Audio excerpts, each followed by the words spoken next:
The Russian invasion of Ukraine has forced millions to flee the country. But in addition to the millions of civilians displaced by the war, thousands of animals have also abruptly lost their families and homes. What happens to the pets of displaced people? What do zoos do during war? And how are some brave humans helping the animals in Ukraine? Give your fur babies a hug as we bring the answers to you. Since the start of the war in Ukraine, over 5 million people have fled to safety. But not everyone has been able to bring their dogs, cats, and turtles along. Often, people reach a train or bus terminal only to be told there's no room for their animal friends, furry or otherwise. But former British soldier Tom and his group Breaking the Chains are saving animals stuck in dangerous areas where most organizations can't help. They've rescued over 3,000 animals and delivered several tons of food and supplies across Ukraine. Now, Breaking the Chains is building a shelter to evacuate more animals. Their work was independently vetted by That's Why, a news outlet that provides viewers with verified ways to take positive action. Check out the link in the description to learn more about Breaking the Chains' journey and to donate. Other heroic humans, like the Polish veterinarian Jakub Kotowicz, have been rescuing pets left tied to lampposts at train stations and from the front lines of war. Over a 2-week time span, Jakub risked his own life to bring more than 300 cats and 60 dogs over to safety in Przemysl, Poland. It's there he runs his animal charity, the ADA Foundation, which he founded as a teenager. Some rescued pets have suffered deep trauma, including taking bullets to their spines. Helped by his growing network of international volunteers, Jakub and his organization have been providing them with medical treatment, shelter, and food.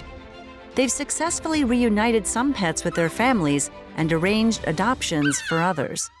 The home for rescued animals in Lviv, Ukraine, has been transformed from a shelter for exotic animals to a shelter for some 1,500 abandoned cats, dogs, and other pets. Animal rights groups like You Animals, activists, and even soldiers are ferrying food, setting up rescue hotlines, and evacuating as many pets as possible. Animals in zoos don't always have the easiest lives, but in times of war, their captivity makes things a lot worse. Traumatized by the sound of explosions, their food supplies cut off, and the winter taking its toll, some animals at the Kyiv Zoo north of the city have died. Moving distraught, dehydrated, and terrified wild animals through a war zone is not an easy task. Facilities like the Kyiv Zoo have now started giving their animals sedatives and moving them to underground shelters where their human caretakers stay with them overnight.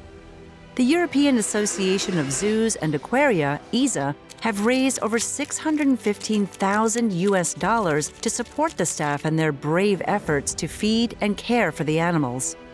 A few lucky ones, like Simba the lion and Aquila the wolf, have found new homes in a Romanian zoo thanks to organizations like Animals International and Petroslei's House. Despite the war, the tides turned in a positive way for Masha, a 19-year-old circus bear. Trained to perform tricks in a muzzle, Masha survived years of abuse. Ukrainian animal charity Warriors of Wildlife, WOW, teamed up with another charity to secure her release and help transport her to the world's largest brown bear sanctuary. Masha now roams free across 70 hectares of oak woods with 100 other bears. But when it comes to animals in war zones, not all of them are victims. Patron, a 2-year-old Jack Russell Terrier, has sniffed out 90 explosives for the Chernihiv pyrotechnicians in Ukraine. Sure, he does this to be a good boy and get a bit of cheese, but also because he clearly loves his squad. But these pets don't always have to be risking their lives every day to save others. Pets who have been lucky enough to flee with their families have helped with morale and brought an occasional smile on the harshest of days. Keeping close to weary soldiers, stray dogs are using their sharp senses to detect and alert soldiers of impending danger, while wandering cats are providing a calming sense of relief. Though we hope we never see war again, the inclusion of animals in disaster planning and humanitarian laws could help us tend to their needs better in moments of crisis. Sticking with us through the good times and the bad is what animals do, and that's what makes them crazy and lovable creatures.